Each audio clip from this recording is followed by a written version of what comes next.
Hi, it's me, Tim Dodd, the Everyday Astronaut. How are you guys? I feel like it's been a little bit since we've actually been able to catch a rocket launch. It seems like a lot of things have been scrubbed lately, but today is a new day, and it's time to see a rocket launch. Today, we're going to be watching the new Shepard from Blue Origin, which is basically, here's what I want you guys to think of this as, if you want to join me in this little thought experiment. Basically, what Blue Origin's doing is they're finding a way to hopefully profit or at least return even on what is essentially almost like a grasshopper program. So, you know, when SpaceX was learning how to land their rockets, they had Grasshopper and they had F9R, and they took those to pretty, you know, they did tons of tests with them, hopping them all the time. Blue Origin's approach to this is basically like, let's learn how to land a rocket, but let's also do it in a way that maybe eventually we can sell rides on that rocket. That's kind of what the new Shepard is. And it's the first of many rockets for this company. So what we're going to do here is I'm going to show you guys what's going on here with this launch. So, all right. So this is the new Shepard, mission NS13, meaning New Shepard 13. So this is taking off today, September 24th, 2020, in 28 minutes and 32 seconds. This mission name is NS13, which is a mission to test key NASA technology. So this is actually beyond, finally, I'm just excited that it's not just only a suborbital test. They're going to be testing some other cool stuff, which I'm excited about, that have to do with landing on the moon and Artemis. So this is actually really cool. A cool way to do this. So let me keep going here. The launch provider, this is Blue Origin. The customers, this is NASA, private corporations, and different universities. There's quite a few. Oh, sounds like they scrubbed. Oh, of course they scrubbed. That's how this always works, which is interesting. Let me pull up that tweet here quick and take a look. Let's see if we can find it. Blue Origin, we've potential launch a scrub for today. New launch target forthcoming. So there we go. Hi, everybody. How are you guys? What are you guys doing today? Hope you're having fun at school, Steve. I like space. I guess this is what today is. It's just another scrub. Just another scrub-tastic Thursday. Andrew changed the clock to scrubbed. Well, that was fun, wasn't it, guys? That was a long live stream. You haven't seen me in weeks, and all of a sudden now we just get a beautiful, beautiful scrub. But stick around with me for just a second. I'll tell you guys a couple fun things going on. I had a lot of people asking about Battery Day. I'm going to be hopping into Our Ludicrous Future, which is the podcast that I do every week. We're going to be talking a lot about Battery Day for Tesla, what we learned. I'll be talking about, I don't know what I'm actually going to be talking about this week. This is something I was hoping to talk about with this launch, but that's not happening. So, yeah, so I'll be hopping into a podcast. If you guys don't watch Our Ludicrous Future every week, get your butts in there. It's on YouTube. It's also on your favorite podcast player of choice, but it's Our Ludicrous Future. So there you go. Please do that. Yeah. Otherwise, I'm working on a new video about Russian rocket engines, like a whole history, a whole kind of lineage, family tree, if you will, of all of most, I'm not going to say all Russian rocket engines, because there are literally hundreds of Russian rocket engines, but it is going to be a really comprehensive deep dive on kind of like, because it gets confusing. A lot of people still, including myself, very much so. You're like, oh, the RD-180, that's, And a lot of people will be like, well, the RD-180 is kind of like the NK-33, right? No, it's not. And there's a lot of confusing tangents and how did this engine start for here and why did it get developed, when, where, why, what, how. So we're breaking that down for you guys. It's going to be really fun. Unfortunately, for all of you guys watching right now, I'm bad timing now probably, but I will likely be gone starting Friday for about 10 days. I'm going to be taking a little campcation, as I call it, just going to finally take a proper vacation and in preparation, knowing that I'm probably going to have a really busy month with serial number 8 test campaign. I am planning to make it down to Texas for the test campaign. So I'm trying to take a little bit of time off before that whirlwind happens. So yeah. So you guys I might have to miss a couple launches. So just be aware, I might miss a handful of live streams. I know we've got Delta 4 Heavy coming up. I might even be missing that because that's currently scheduled for tomorrow night. I will be on the road already by tomorrow. So, which is a shame because I really, really, really want to see that Delta 4 Heavy fly. I will have some time Sunday night and Monday that are non-vacation. So if something happens between Sunday night and Monday, basically, I will be able to live stream then. But otherwise, you guys might not see me for a little bit until almost Starship time. So yeah, KSP. People want KSP. If you want KSP, I am doing a live stream on Monday for patrons. We're going to be doing some KSP. Instead of me getting into KSP, I need to be getting into Our Ludicrous Future. Because we normally record right now. And right now is normally when we hop into the recording. And I had to push it back because of this launch. So I think it's time that I actually do that right away. But I figure I might as well just say hi for a couple people. We've got a couple things here from, hang on, how do I do this again? It's been a hot minute. Well, thank you very much to John. I appreciate you popping in. And yeah, like I said, I would love to play Kerbal, Jeffrey, but I think I got to save that for Monday and I got to get into the podcast here today. So, but yeah, and oh, I like this. Now, this is something I can get behind. Alec, here's money for my return trip from Mars. Now, that I appreciate, but I just don't want to be gone for 2 years. I don't want to be gone for 2 years. It scares me enough being gone for 10 days, what I'm going to miss, let alone 2 years. Hi, I'm Tim Scrub, the Everyday Scrubstronaut. Seriously, it really does feel that way. Thank you so much to Fate 3X. Alfredo, yes, I'll be talking on Our Ludicrous Future about serial number 7.1, Test of Failure, although frankly we don't know that much other than it went poof. And that's what it was supposed to do.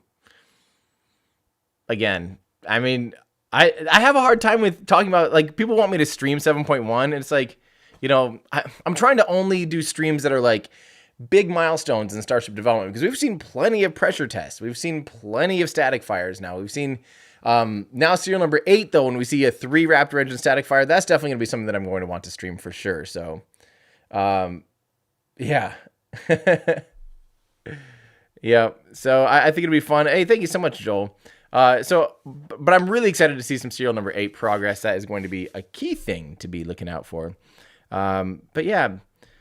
All right. Well, guys, why don't we, Ooh, I've never seen that trajectory from Flight Club. Awesome. I'm going to pull this up here real quick. This is cool. This is, of course, from Declan Murphy at Flight Club. I'm going to pop this over. Give me 1 second. This is cool. I love this website.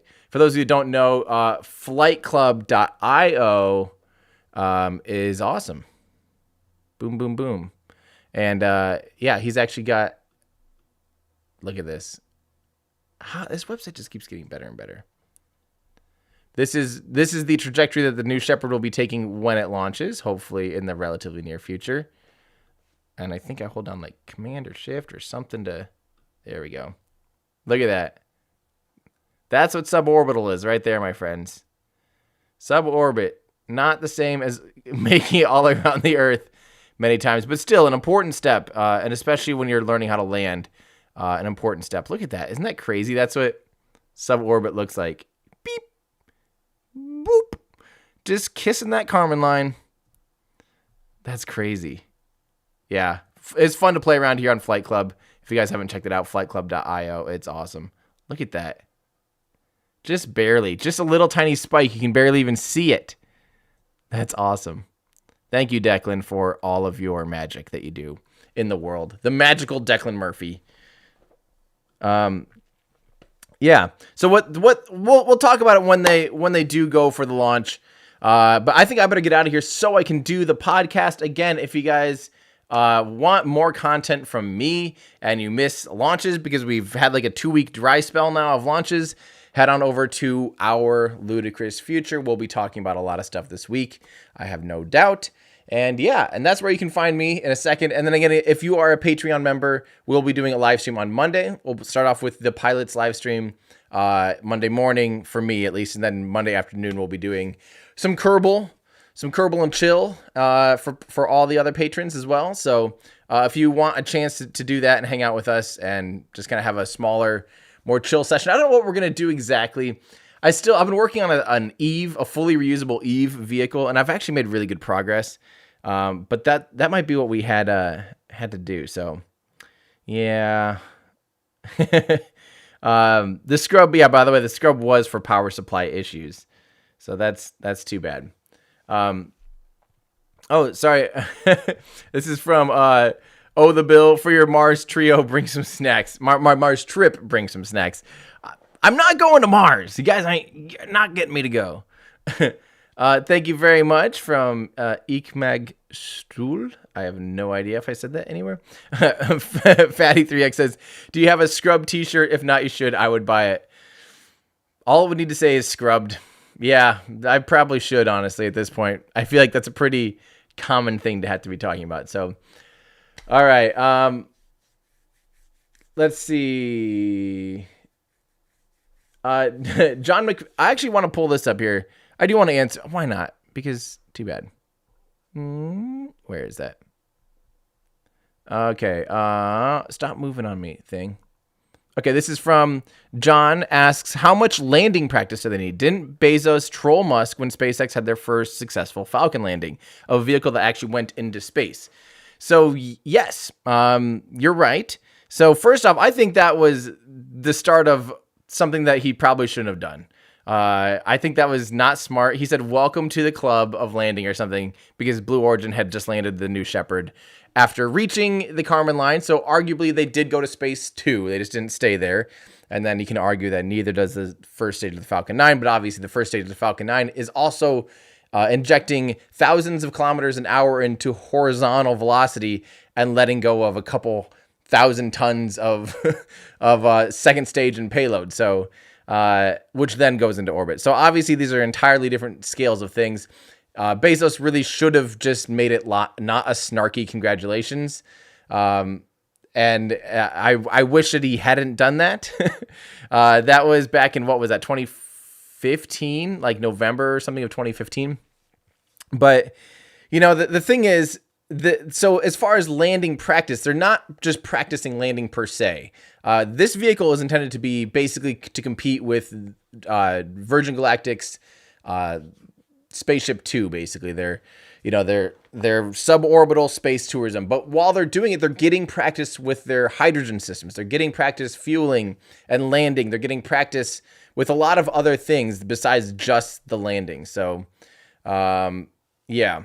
When will New Glenn launch? Basically, I don't know. They're getting a lot closer. Obviously, they have their launch pad is making huge progress, and by huge I mean huge. It's the biggest launch pad out at the Cape right now. Basically, the factory's getting ready. I'll be surprised if it launches in 2021 at this point, but I could see it launching early 2022. It sounds like they're definitely having some problems with the BE4 engine. It's closed cycle. It's oxygen-rich closed cycle, which is no easy feat. It is very, very hard. It's only been solved a handful of times. You know, the Soviets figured it out in the 60s with some magic. But other than that, closed cycle has really only been done in the United States. Closed cycle, oxygen-rich closed cycle has only been done in the United States a handful of times. So we have Aerojet Rocketdyne had an oxygen-rich closed cycle prototype, a demonstrator. There's also their power head demonstrator for full flow, which of course has an oxygen-rich head. And then obviously SpaceX's Raptor engine has an oxygen-rich preburner as well on the Raptor engine. So yeah, Yeah. So basically, Blue Origin is doing what very few people have done by developing a oxygen-rich closed cycle engine, and it's methane powered. So they're doing a lot of things, and it's a big engine. That BE4 is really close to the size of the RS-25. It is a large engine. So yeah, that's kind of that. Let's see. Hatch versus Innocence Tube. If not Mars, then the moon. Yes. Oh, wait. If not Mars. Oh, I see. I was reading your name again. Yeah. If not Mars, then the moon. I think the moon is a good place to go and demonstrate a lot of things. And that's what this new Shepard was going to be doing. It's going to be demonstrating some of the landing LiDAR and some of the different things that they're going to be using for the Artemis mission. So it's a shame it didn't go off today. Let's see here. This is from send Tim to Mars. If you were asked by NASA, would you agree to be the first person on Mars? No, I would not. Nope. You can't pay me enough to go to Mars. So yeah, not going to Mars. Not going to do it. It's not happening. Man, I'm not an explorer. Like I realize I'm in my old age now. I'm even afraid I used to ride motorcycle all the time. I still have 2 motorcycles. I cleaned up and got fired up. I have a cafe racer that I built out of a 1975 Honda CB360T 7 years ago or something. I bought it in 2013. I don't remember. Just got that fired up and going. And I'm like, yeah, I can still ride. It's been a year or 2 or whatever. And I also still have a Ducati 996. And I just don't have like that. I used to be an idiot on motorcycles. I used to race motorcycles. I used to do drag racing. I used to do all of the things that my parents probably feared when I was younger on motorcycles. And now I'm just like, yeah, I just want something safe. I want to be safe. And like, that's my attitude towards like Mars. I don't want to go on a 2-year mission without water. Like, I want to swim in water is what I'm saying. I know you'd get water and you'd drink water. I don't want to just like sit on a sad planet that's red with no water to swim in, no pools or rivers or anything like that, and no tacos. Yeah, so I don't want to go. Don't make me go. Greetings from Russia. Oh, awesome. How's it going, Lueba? I'm excited to get this video out about some engines from Russia. It'll be cool. Well, thank you so much, Appy. I really appreciate that. But I'm going to get out of here, guys, because like I said, I'm going to pop on over to Our Ludicrous Future and start recording that podcast. So, yeah, if you guys haven't watched it yet, I do have that video out about the Apollo program versus the Artemis program. And the Artemis program, of course, remember, includes Starship. It includes some of Blue Origin's technology. It includes, everyone, basically. Almost everyone is in the Artemis program. So, it's... Yeah, I definitely, if I were you, I would watch that video because I think you'll learn a lot about how this program is different than Apollo. It's set up for a different type of risk. It's very interesting, and I'd finally do a rant on SLS that you guys have been wanting. So definitely check that out. If you haven't watched it, give it a watch right now. Apollo versus Artemis. You'll learn a lot. And one of the next, so after the Russian engine video, I think the very next one we'll be working on is either going to be about air launching, or it's going to be part 3 of that, which is basically what could replace SLS and Orion. And you guys ask about that all the time, so that'll be fun. Sisman says, agree with what about it and Felix site testing Sabatier. Oh yeah, I mean, they've been talking about doing that forever, that they're going to practice Sabatier process. Elon even said in the battery day that they're already running power lines for to be able to capture and produce their own oxygen there on site, and they're already running power for that using wind power. So it's going to be a more sustainable thing. So send him to Mars accompanied by an inflatable pool. Change.org. No. Thank you, though. Let's see. Oh, I realize I've been saying Fatty 3X, but it's really Fate 3X. Thanks, Dyslexia. Gratitum ferociter is Latin for step by step ferociously. This is absolutely true. That is their motto. So there we have it, people. I'm going to get out of here so I can head on over to, so I can get my butt over to the podcast that I do. So thank you guys for tuning in. Sorry it was a scrub. This will be unlisted with the title change. So hope that makes sense for you guys. But yeah, I hope that I get a chance to at least see and stream some rocket launch here before vacation, or in that little transition on Sunday night, Monday. But that's going to do it for me, guys. I'm Tim Dodd, the Everyday Astronaut. Thank you guys for tuning in. We'll be back. There's going to be a lot more content coming, and I'm working on a really fancy stream solution for serial number 8 when that happens. So stand by, guys. Thanks for tuning in. That's going to do it for me. I'm Tim Dodd, the Everyday Astronaut, bringing space down to Earth for everyday people. Goodbye, everybody. Thanks for tuning in.